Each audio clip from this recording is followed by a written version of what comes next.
Good morning everyone. In last video we discussed about the liquidity basis ratio. In liquidity basis ratio, once again I revise for 5 minutes. Liquidity basis ratio. Liquidity basis ratio. In liquidity basis ratio we discuss current ratio, number 2 quick ratio, and number 3 working capital. Current ratio मैंने आप लोगों को explain कर दिया था. Current ratio में वो सारी एसेट्स अपन इंक्लूड करते हैं जिन एसेट्स को अपन लोग क्या करते हैं, इजीली कैश में या किसी दूसरे एसेट्स में अपन कन्वर्ट कर देते हैं. वो सारी अपनी करंट एसेट्स होती है. और ऐसे ही यदि ऐसी कोई लायबिलिटी जिसका विद इन 1 ईयर अपन को पेमेंट करना है, वो अपनी करंट लायबिलिटी होती है. करंट एसेट्स और करंट लायबिलिटीज का जो रेशियो बनेगा उसी को अपन क्या बोलेंगे, करंट रेशियो. और इसी को बोलते हैं वर्किंग कैपिटल रेशियो. समझ में आ गया ना? इसको क्या बोलेंगे, वर्किंग रेशियो. तो इसका मतलब ये चीज़ थी करंट रेशियो. करंट रेशियो का आइडियल रेशियो बताया था मैंने 2:1. 2:1. फिर क्विक रेशियो की बात की थी.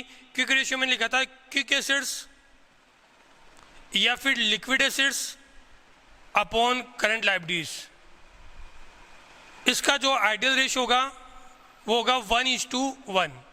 अब आइडियल रेशियो क्या होता है, इनके बारे में डिस्कशन नहीं किया था अपन लोगों ने, और रेशियो के बारे में बात नहीं की थी. क्विक रेशियो के अंदर वर्किंग कैपिटल की बात करते तो मैंने डिस्कशन किया था current assets minus current liabilities.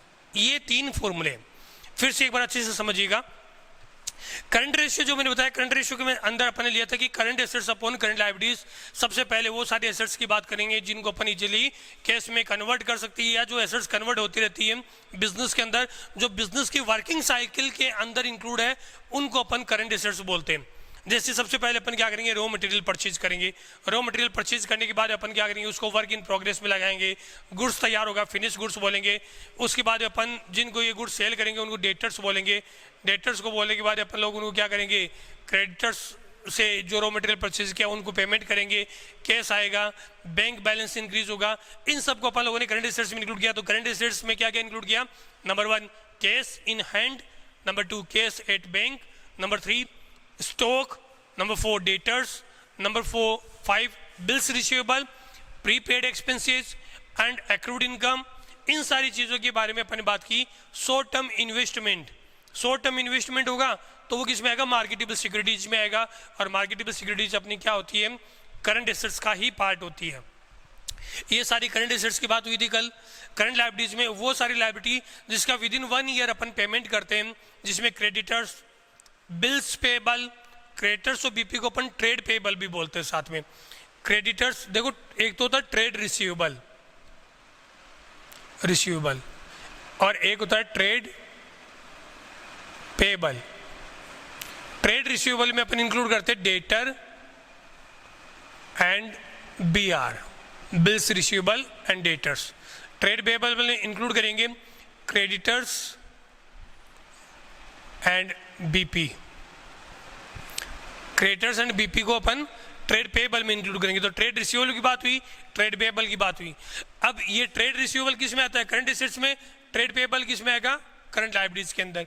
ये सारी बातें अपन लोगों ने इसके अंदर की थी. कल करंट रेशियो एक्सप्लेन कर चुके हैं. करंट रेशियो के अंदर अपन क्या करेंगे, सबसे पहले जितनी भी करंट एसेट्स हैं उन सबका टोटल करेंगे. करंट एसेट्स का टोटल करने के बाद अपन करंट लायबिलिटीज का टोटल करेंगे. दोनों को सॉल्व करेंगे, जो रेशियो आएगा उस रेशियो को अपन लोग यहाँ पर शो करेंगे. यदि रेशियो 2:1 है तो अपन उसको बोलेंगे कि अच्छी कंपनी. अब समझिएगा, जैसे मान लीजिए ए, बी और सी 3 कंपनी है. तीनों का करंट रेशियो दिया हुआ है.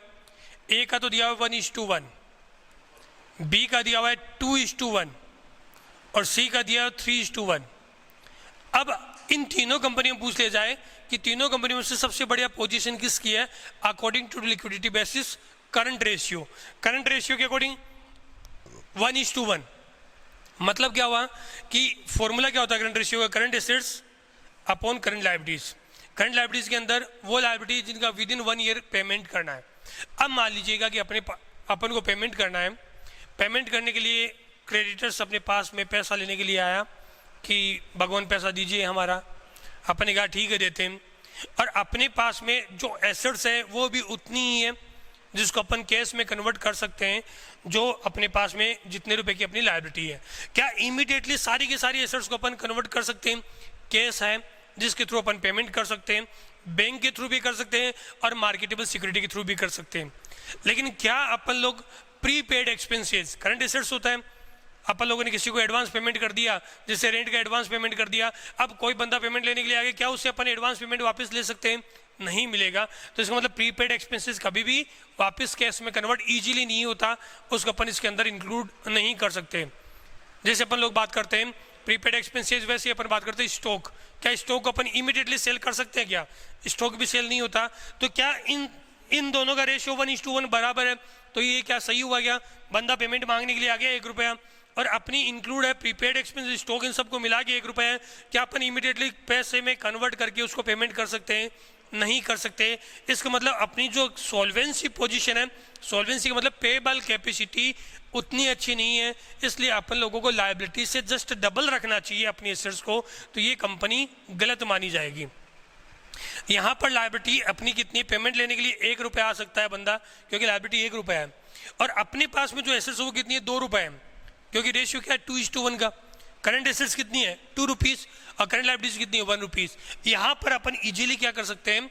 पेमेंट कर सकते हैं। तो ये बेस्ट पोजीशन होगी। अब आप ये सोच रहे हो कि 1:1 है, इसको आप लोगों ने बताया क्योंकि इक्वली पेमेंट नहीं हो सकता इमीडिएटली, इसलिए इसकी पोजीशन आपने राइट नहीं बताई सर। 2:1 है, इसमें डबल रुपया अपने पास है, जितनी की लायबिलिटी उससे डबल रुपया अपने पास में है, जिसको अपन कैश में इमीडिएटली कन्वर्ट कर सकते हैं, इजीली पेमेंट कर सकते हैं। तो ये तो और भी अच्छी होनी चाहिए। नहीं, ये भी गलत है। क्यों गलत है? क्योंकि अपन ने बिजनेस में जबरदस्ती का कैश रुपया इन्वेस्टमेंट कर रखा है। अपन ने बिजनेस में ज़्यादा रुपया ब्लॉक कर रखा है। जहां अपन को 2 रुपये सफिशियंट है पेमेंट करने के लिए 1 रुपये का, वहां पर लोगों ने क्या कर रखा है? 3 रुपये लगा रखे हैं। अब वो जो एक्स्ट्रा रुपये लगा हुआ उससे अपनी वर्किंग कैपिटल वो इंक्रीज होगी। जो रुपये बिजनेस में ब्लॉक होकर रहते हैं, जिसको डे टू डे वर्क के लिए अपन लोग एक्सपेंसेस करते हैं, उनको क्या बोलते हैं? Working capital. तो अपनी वर्किंग कैपिटल क्या होगी? ब्लॉक होगी। इसलिए 3:1 भी रेशियो रॉन्ग है, 1:1 भी क्या है? गलत है। तो आइडियल रेशियो क्या रखा? 2:1। इस आइडियल रेशियो के अकॉर्डिंग आपको फाइनेंशियल पोजीशन देखनी है किसी कंपनी की, कि क्या उस कंपनी की लिक्विडिटी कैपेसिटी कैसी है। 2:1 है, गुड है। 3:1 है, उसने हाई लिक्विड पोजीशन रख रखी है। 1:1 है, लो लिक्विड पोजीशन रख रखी है, क्योंकि पेमेंट अपन को 1 रुपये का करना है, तो अपन की पोजीशन ज़्यादा स्ट्रॉन्ग होनी चाहिए, 1 रुपये ही अपनी कैपेसिटी नहीं रहनी चाहिए। तो ये आइडियल रेशियो की बात की अपन लोगों ने, करंट रेशियो की बात की। अब बात करते हैं क्विक रेशियो। क्विक रेशियो का मतलब क्या है कि अपन लोगों ने कल करंट एसेट्स के अंदर जो बात की थी, करंट एसेट्स में ये सारी एसेट्स की बात की थी। करंट एसेट्स के अंदर नंबर 1 कैश की बात की थी, number 2 bank balance, cash in hand, cash at bank, marketable securities. For marketable security को क्या बोलते हैं? Short term investment, short term securities, short term investment भी बोलते हैं। उसके बाद अपन ने बात की थी डेटर्स, बिल्स रिसीवेबल, इन दोनों को कंबाइंड रूप में क्या बोलते हैं? ट्रेड रिसीवेबल बोलते हैं। उसके बाद नंबर 6 डेटर की बात हुई, बीआर की बात हुई, prepaid expenses, prepaid expenses, inventories. Prepaid expenses inventory की बात की। इन्वेंट्री के अंदर आप लोग कहते हो कि स्टॉक का बैलेंस है, उसकी बात करते हैं, तो प्रीपेड एक्सपेंसेस है, इन्वेंट्री है, इन दोनों की अपन लोगों ने बात की। इन्वेंट्री और प्रीपेड एक्सपेंसेस के बाद अपन लोगों ने स्टॉक की जो और एक्सपेंसेस है उसमें अपन लोग बात करेंगे, एक्रूड इनकम की बात की थी। ये सारी अपनी क्या है कि करंट एसेट्स के अंदर आती है। अब इनमें से कुछ एक एसेट्स ऐसी है जिसको अपन लोग इमीडिएटली कैश में कन्वर्ट नहीं कर सकते। वो कौन कौन सी है? एक तो प्रीपेड एक्सपेंसेस, किसी को यदि अपन ने एडवांस पेमेंट दे दिया जिसको अपन को पेमेंट करना चाहिए था, और आज कोई बंदा अपन से पैसा लेने के लिए आया, तो अपन उससे वापस रुपया नहीं लेकर आ सकते। नो डाउट उससे एसेट्स वगैरह परचेज करना, वो सारी चीज़ें कर सकते हैं, लेकिन इमीडिएटली रुपया लेकर नहीं आ सकते उसका पे करने के लिए। तो ये इमीडिएटली कैश में कन्वर्ट नहीं हो सकता। एक इन्वेंट्री, अपने बिजनेस में जो स्टॉक पड़ा हुआ है उसको अपन लोग इमीडिएटली सेल थोड़ी ना कर सकते हैं। यदि सेल कर ही सकते हैं तो फिर हर एक बंदा अपनी अपनी सेल को सबसे ज़्यादा रखता, कौन अपनी सेल को कम रखना चाहेगा? जैसे मेरा बिजनेस स्टेशनरी का है तो मेरे लिए स्टॉक स्टेशनरी हुआ। अब मैं क्या स्टेशनरी को इमीडिएटली कैश में कन्वर्ट कर सकता हूँ? नहीं कर सकता। यदि कर सकता तो मैं यही करता, क्योंकि मुझे ज़्यादा से ज़्यादा सेल करनी है। तो ये दो आइटम ऐसे हैं जिनको अपन इमीडिएटली कैश में कन्वर्ट नहीं कर सकते। तो इन दो आइटम को छोड़ के बाकी के जो भी करंट एसेट्स हैं उन सबको अपन क्या बोलते हैं? Quick assets. उन्हीं को अपन क्या बोलते हैं? Liquid assets. इसका मतलब क्विक एसेट्स और लिक्विड एसेट्स का फॉर्मूले में यदि अपन क्विक एसेट्स की बात करेंगे तो क्या करेंगे? Cash plus bank balance plus marketable security plus trade receivable means debtors and BR plus accrued income and other assets except prepaid expenses and inventory. इन दो आइटम को इंक्लूड नहीं करेंगे। और नीचे क्या? Current liabilities. करंट लायबिलिटीज तो जहाँ यहाँ कैलकुलेट की थी वही यहाँ पर आएगी, तो करंट लायबिलिटीज में कोई प्रॉब्लम नहीं है। या फिर अपन ये कह सकते हैं क्विक एसेट्स और लिक्विड एसेट्स का फॉर्मूला ये भी हो सकता है, quick assets equal to current assets minus stock and prepaid expenses. यानी स्टॉक और प्रीपेड एक्सपेंसेस अपन माइनस कर दें तो उसे अपन क्या बोलेंगे? क्विक एसेट्स बोलेंगे। और क्विक रेशियो की बात करेंगे तो ये भी कह सकते हैं क्विक रेशियो इक्वल टू के current assets minus stock plus prepaid expenses upon current liabilities. मतलब मैंने यहाँ क्या कर दिया? क्विक रेशियो का फॉर्मूला ये लिखाया था quick assets upon current liabilities. अब मैंने क्विक एसेट्स की जगह क्या लिख दिया? क्विक एसेट्स का फॉर्मूला लिख दिया current assets minus stock plus prepaid expenses upon current liabilities. इन दोनों को करंट एसेट्स में से हटाना है तो जो रिमेनिंग एसेट्स होगी वो क्या होगी? क्विक एसेट्स होगी। मतलब तो यही है ना। तो करंट एसेट्स की बात की, current ratio equal to current assets upon current liabilities. Quick ratio equal to current assets minus stock and prepaid expenses upon current liabilities. ये करंट रेशियो की बात की। वर्किंग कैपिटल, ये दोनों आइटम आप लोगों को मैंने एक्सप्लेन किया। अब थर्ड फॉर्मूला बात कर रहे हैं वर्किंग कैपिटल। तो वर्किंग कैपिटल में क्या क्या होगा वो देखिएगा। जैसे अपन लोग बिजनेस के अंदर इन्वेस्टमेंट की बात करते हैं, इन्वेस्टमेंट की बात जहाँ करेंगे उसके अंदर अपन ये देखते हैं कि सबसे पहले अपन लोगों ने रॉ मटेरियल परचेज करते हैं। बिजनेस करना है तो रॉ मटेरियल परचेज करने के लिए अपने पास में क्या होना चाहिए? क्रेडिटर्स। ये क्रेडिटर्स हैं। क्रेडिटर्स से अपन क्या करेंगे? रॉ मटेरियल परचेज करेंगे। रॉ मटेरियल को फैक्ट्री में काम करवाएंगे WIP, और उससे गुड्स तैयार होगा जिसे बोलेंगे फिनिश गुड्स। तैयार करने के बाद इनको अपन क्या करेंगे? सेल करेंगे। किसको? डेटर्स को। डेटर्स को सेल किया। सेल करने पे अपन लोगों के पास में या तो BR आएगा, बिल मिल सकता है, या फिर केस आएगा। जो केस आएगा उस केस को अपन क्या करेंगे? क्रेडिटर्स को, यानी या तो अपन क्रेडिटर्स को BP देंगे या फिर केस देंगे। तो इस तरीके से एक सर्किल चलता रहता है। इसको बोलते हैं वर्किंग साइकिल। क्या बोलेंगे? Working cycle. बिजनेस में यदि बिजनेस को ऑपरेट करेंगे तो ये सर्किल चलता रहता है। इस सर्किल के अंदर जो अपनी कैपिटल इन्वेस्टमेंट होती है, मतलब ये कैपिटल तो अपन को रखनी ही पड़ेगी बिजनेस को चलाने के लिए, उसे बोलेंगे वर्किंग कैपिटल। क्या बोलेंगे? Working capital. Then working capital equal to क्या बताया? Current assets minus current liabilities. मान लीजिएगा मैंने क्या किया कि बिजनेस में सबसे पहले रॉ मटेरियल परचेज किया 5 लाख रुपए का। रॉ मटेरियल परचेज किया केस में। 2 लाख रुपए का क्रेडिटर से परचेज किया, ठीक है। उसके बाद में वेजेस दे दी, उसके बाद अपन लोगों ने डेटर को सेल कर दिया 3 लाख रुपए का, डेटर्स है, ठीक है। केस अपन लोगों को मिला, डेटर से केस मिला है, वो मिला है 2 लाख रुपए केस मिल चुके हैं, 1 लाख रुपए डेटर्स बाकी है। तो इन सारी चीज़ों को अपन देखते हुए अपन ये बताएंगे कि बिजनेस में रियल में कैपिटल कितनी ब्लॉक हुई। 5 लाख रुपए केस में खरीदा था, फिर 3 लाख रुपए डेटर्स को अपन उधार में देंगे, 8 लाख रुपए, 2 लाख रुपए केस अपने पास में आ चुका है। यहाँ देखो स्टॉक है, डेटर है और केस है, 5, 3, 8, 2, 10 लाख रुपए हुए, और 2 लाख रुपए क्रेडिटर्स जो अपन से बाद मिलेंगे। टोटल अपन को कितने रुपए चाहिए? 10 लाख चाहिए। क्रेडिटर्स से जो स्टॉक खरीदा उसको इंक्लूड करें तो 12 लाख रुपए चाहिए, लेकिन 2 लाख रुपए तो क्रेडिटर्स कह रहा है कि मैं बाद में ले लूंगा। तो टोटल 10 लाख रुपए में से अपन क्या करेंगे? इन 2 लाख रुपए को माइनस करेंगे, तो 8 लाख रुपए अपन को चाहिए बिजनेस को रन करने के लिए। तो जो वर्किंग साइकिल में जो रुपया इन्वेस्टमेंट होगा उसे क्या बोलेंगे? Working capital. इसी वर्किंग कैपिटल का फॉर्मूला क्या होगा, current assets minus current liabilities, मतलब सारी करंट एसेट्स का टोटल करो, करंट लायबिलिटीज का टोटल करो, दोनों का जो डिफरेंस होगा वो क्या अपना वर्किंग कैपिटल होगा। अभी अपन लोगों ने बस इतनी ही डिस्कशन किया है कि तीनों फॉर्मूले क्या हैं। इसमें से कुछ एक्सप्लेनेशन मैंने लास्ट वीडियो में मतलब कल दिया था आप लोगों को, और अब आगे की बात करेंगे कि आगे की वीडियो के अंदर क्या क्या एक्सप्लेनेशन अपन को रिक्वायरमेंट है और क्या क्या चीज़ अपन लोगों को देखनी है, उसके बारे में डिस्कशन करते हैं।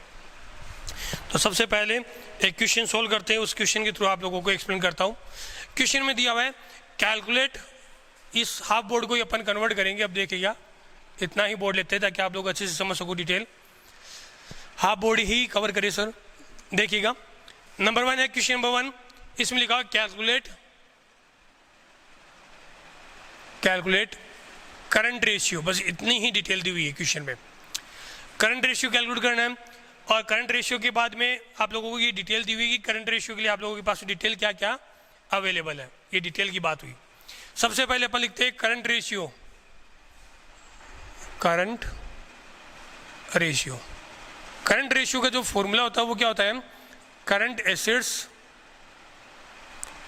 एसेट्स अपॉन करंट लायबिलिटीज,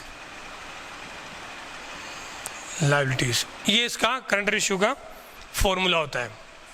तो मतलब अपन को क्या चाहिए, सबसे पहले करंट एसेट्स चाहिए। अपन यहाँ लिखेंगे करंट एसेट्स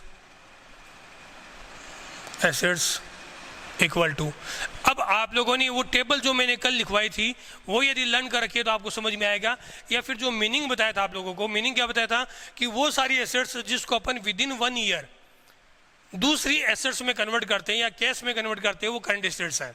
क्या लैंड एंड बिल्डिंग, हर साल बिल्डिंग चेंज करते हो क्या, नहीं करते, तो मतलब ये क्या हुई, नॉन करंट एसेट्स या फिक्स्ड एसेट्स में बोलते हैं। इन्वेंट्री, स्टॉक बिजनेस का हर साल चेंज होता रहता है, इसका मतलब इन्वेंट्री आएगा। तो नंबर 1 अपन ने लिखा इन्वेंट्री, सबसे पहले क्या आएगा, इन्वेंट्री आएगा। ट्रेड रिसीवेबल में मैंने बताया था डेटर और बीआर दो आइटम इंक्लूड करते हैं, तो इसमें मतलब डेटर और बीआर, डेटर्स भी हर साल चेंज होते रहते हैं, और डेटर्स को अपन यदि क्रेडिट फैसिलिटी देते हैं तो वो कितनी देते हैं, 2 महीने, 3 महीने, 6 महीने, या मैक्स टू मैक्स 12 महीने की देते हैं। 12 महीने तो होता ही नहीं है किसी का, तो इसका मतलब ये जो 12 मंथ का अंदर कैश में कन्वर्ट हो रहा है तो वो अपनी क्या है, करंट एसेट्स। तो डेटर और बीआर आप लोगों ने 11th क्लास में देखा था, तब भी आप लोगों ने बताया था कि बीआर कभी भी 6 मंथ से ज़्यादा नहीं होता, तो उसको अपन लोग यहाँ इंक्लूड करते हैं, विद इन 1 ईयर हो रहा है तो करंट एसेट्स में आएगा। इसमें ऑलरेडी वर्ड दिया हुआ है करंट, और क्या दिया हुआ है, करंट इन्वेस्टमेंट। करंट इन्वेस्टमेंट किसको बोलते हैं, शॉर्ट टर्म इन्वेस्टमेंट को या मार्केटेबल सिक्योरिटीज को, तो ये आएगा करंट इन्वेस्टमेंट आएगा। ओके, फिर बात करते हैं ट्रेड पेएबल का मतलब पेमेंट करना है, और पेमेंट करना अपनी लायबिलिटी होती है, तो जब लायबिलिटी की बात करेंगे तब देखेंगे।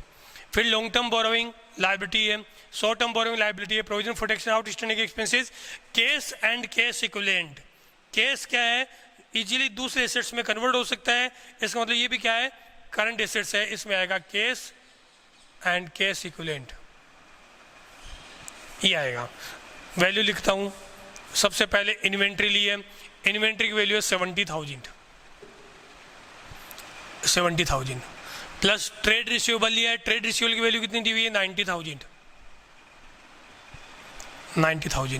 फिर करंट इन्वेस्टमेंट की वैल्यू दी हुई है 35,000। Next one is cash and cash equivalent, that is 5,000। Means current assets equal to 70 plus 90 160 plus 40 2 lakh rupees, 2 lakh the value of current assets. Now we have to calculate current liabilities. Current liabilities की discussion कर रहे हैं। इन current liabilities, a liability that is payable within 1 year include in the current liabilities. Okay, land and building is the assets part. Trade payable, number 1 is trade payable include creditors and BP. Creditors और BP का भी क्या होता है, जैसे trade receivable है तो तो ये अपनी करंट एसेट्स थी, तो ट्रेड पेएबल अपनी क्या होगी, करंट लायबिलिटीज। तो अपन क्या क्या इंक्लूड करेंगे, trade payable, payable, okay. Long term कभी नहीं आता, क्या आता है, शॉर्ट टर्म आता है, तो लॉन्ग टर्म का डिस्कशन नहीं होगा। शॉर्ट टर्म बोरोइंग, कुछ टाइम के लिए अपन ने किसी से उधार में लिया रुपया, तो ये आएगा शॉर्ट टर्म बोरोइंग। तो यहाँ लिखेंगे short term borrowing. Short term borrowing के बाद प्रोविजन फॉर टैक्सेशन, क्या टैक्स का पेमेंट अपन 5 साल 10 साल के बाद में करते हैं क्या, नहीं, हर साल पेमेंट करना पड़ता है। तो प्रोविजन फॉर टैक्सेशन अपनी क्या है, करंट लायबिलिटीज। तो यहाँ लिखेंगे provision for taxation plus outstanding expenses भी क्या होता है, अपनी करंट लायबिलिटीज ही होती है। तो ये 2 आइटम और इंक्लूड करेंगे, provision for taxation and outstanding expenses. Okay, total करते हैं। ट्रेड पेएबल, ट्रेड पेएबल कितनी वैल्यू है, 46,000, यहाँ लिखा 46,000 प्लस ट्रेड पेएबल के बाद में short term borrowing is 20,000, short term borrowing. Next one is provision for taxation, that is 10,000, and last one is outstanding expenses, value of outstanding expenses 4,000 rupees. The total is 46 plus 450, 50 plus 20 is 70 plus 10, the value of total liability is, total current liability is 80,000. Current assets calculate कर चुके हैं, current liabilities calculate कर ली अपन लोगों ने। आप लोगों को current assets current liabilities थोड़ी ना कैलकुलेट करना, आपको क्या कैलकुलेट करना, आपको करंट रेशियो कैलकुलेट करना है। तो current ratio equal to then CR means current ratio equal to current assets upon current liabilities. Current assets कितनी है, 2 lakh, and current liability is कितनी दी हुई है, 80,000। वैल्यू कैलकुलेट करो,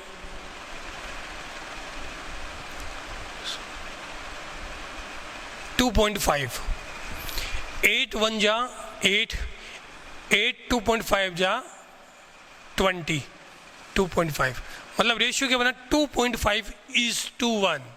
बस ये ध्यान रखना है कि लिक्विडिटी बेसिस रेशियो जो भी आएंगे उनको इस कैटेगरी में शो करना है, 2.5:1 में शो करना है। 2.5 टाइम्स भी लिख सकते हैं, इसको कैसे लिखा जा सकता है, और 2.5 टाइम्स में भी शो कर सकते हैं, या परसेंटेज में भी 100 लगा के सोल्व कर सकते हैं इसको।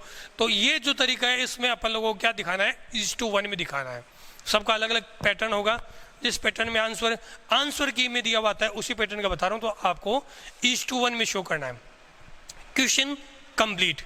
लेकिन ध्यान ये रखना है कि मैंने आपको जो नेक्स्ट फॉर्मूला बताया वो क्या बताया, करंट रेशियो के बाद में क्यू की रेशियो भी बताया। और क्यू की रेशियो का फॉर्मूला क्या होता है, ये तो करंट रेशियो की डिस्कशन हुआ। यदि किसी के स्टूडेंट ने नहीं लिखा है तो इसका स्क्रीनशॉट ले ले, ताकि आप लोगों को बाद प्रॉब्लम नहीं आए। ये इसका यहाँ तक की वैल्यू है, आंसर रहेगा, स्क्रीनशॉट ले लीजिएगा यदि किसी ने नहीं लिया है तो। अब आगे देखिएगा, इसके बाद में अपन यदि डिस्कशन करते हैं किसके बारे में, क्विक रेशियो के बारे में। तो क्विक रेशियो और सॉल्व कर देता हूँ। क्विक रेशियो इक्वल टू क्या होता है, quick assets upon current liabilities. Quick assets का फॉर्मूला क्या होता है, current assets minus stock and prepaid expenses upon current liabilities. अब देखिएगा करंट एसेट्स कितनी आई थी आपकी, the value of current assets 2 lakh minus stock. Stock का मतलब इन्वेंट्री। इन्वेंट्री देखो क्वेश्चन में दी हुई है, इन्वेंट्री क्वेश्चन के अंदर नहीं दी हुई है। इन्वेंट्री ये रही 70,000, ये रही सॉरी, तो 70,000 स्टॉक बोल दो या इन्वेंट्री बोल दो, एक ही बात है। तो 70,000 इन्वेंट्री ले ली। प्रीपेड एक्सपेंसेस क्वेश्चन में देखिएगा, प्रीपेड एक्सपेंसेस कहीं दिया हुआ है, जी नहीं, बिल्कुल नहीं दिया हुआ, तो प्रीपेड एक्सपेंसेस अपने पास में नहीं है। अपॉन करंट लायबिलिटीज कितनी है, 80,000। बस इतना ही, मतलब करंट रेशियो यदि आ गया तो आगे वाले रेशियो में प्रॉब्लम नहीं है कि 2 lakh minus 70,000 equal to 1,30,000 divide by 80,000। इसको सोल्व करोगे तो ये वैल्यू आएगी